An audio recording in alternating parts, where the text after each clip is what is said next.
Kenapa ya di pondok ada aturan begini begitu? Kalau kamu sudah paham itu nanti pasti nggak pernah sakit hati. Ya, kenapa di pondok nggak boleh bawa HP? Itu kamu pasti akan taat nek ngerti alasannya. Paham? Kalau kamu pondok nggak boleh bawa HP, saya pacaran susah.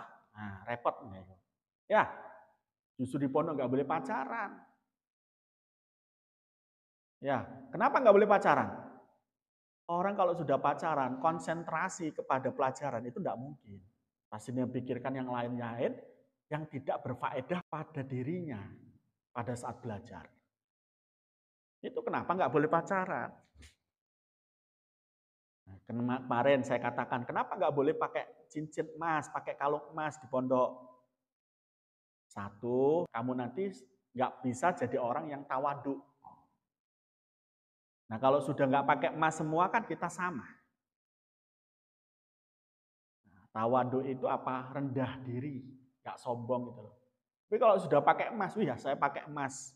Ya, terus kemudian saya punya gelang, saya punya kalung.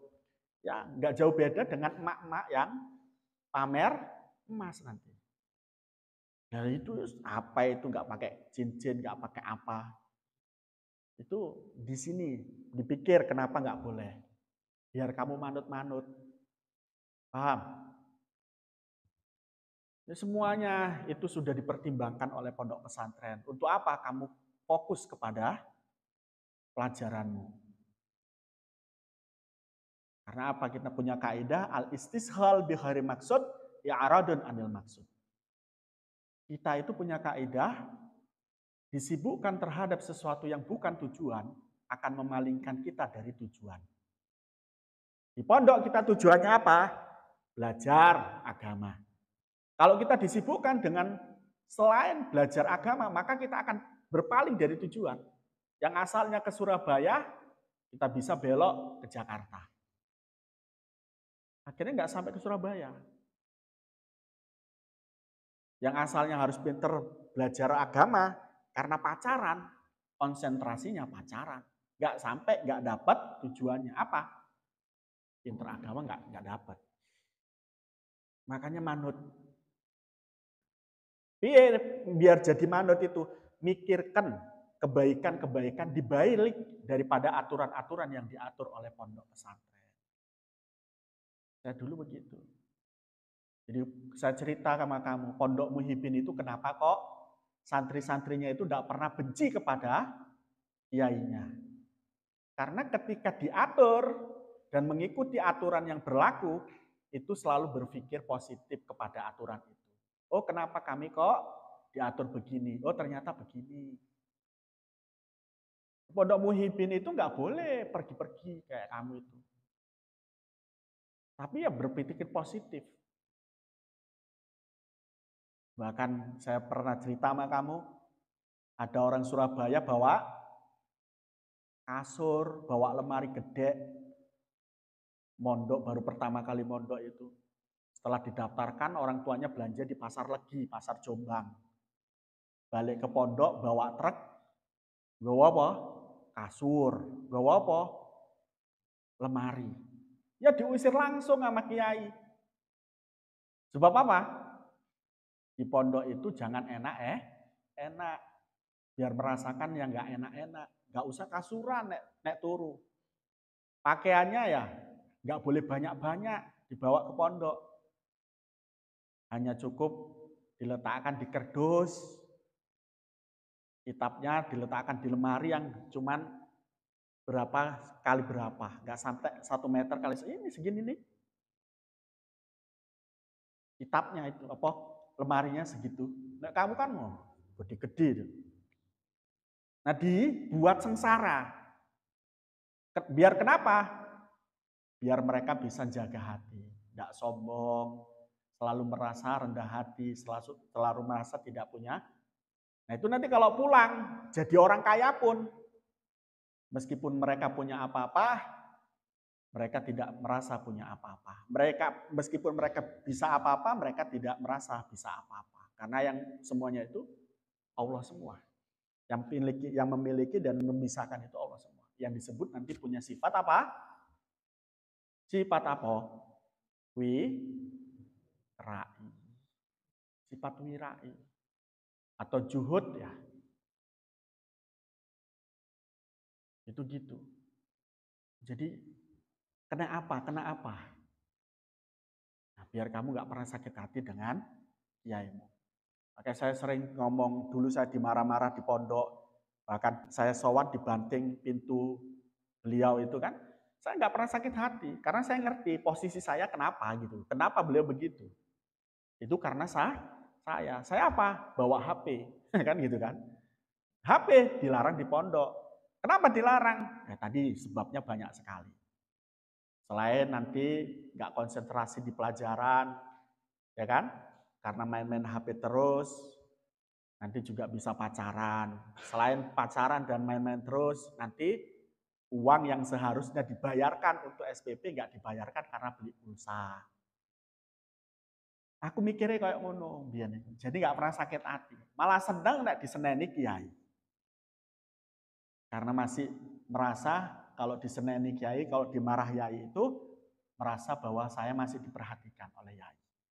Kalau masih diperhatikan, maka saya masih disayang oleh yai. Tapi kalau seorang santri sudah tidak pernah diperhatikan oleh yai, tidak pernah dimarah oleh yai, berarti nggak pernah diperhatikan oleh yai.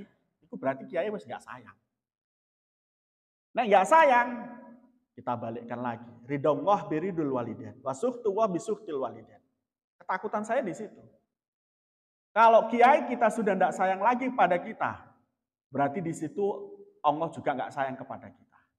Hebatnya kaya apa awakmu nggak berkah uripmu. Neng dunia dan akhirat nggak berkah. Itu kenapa enaknya, senengnya dimarahi oleh yai. Senengnya dipukul oleh yai. Dipukul oleh yai seneng. Nggak malah benci sama yai, nggak malah dendam sama yai. Di pondok dipukul yai seneng. Saiki dipukul yai dilaporkan polisi. Kenapa dipukul, diseneni yai tadi? Itu indikasi beliau-beliau sayang sama kita. Yai itu nek mukul santrinya. Beliau itu kalau malam sholat tahajud pasti nangis.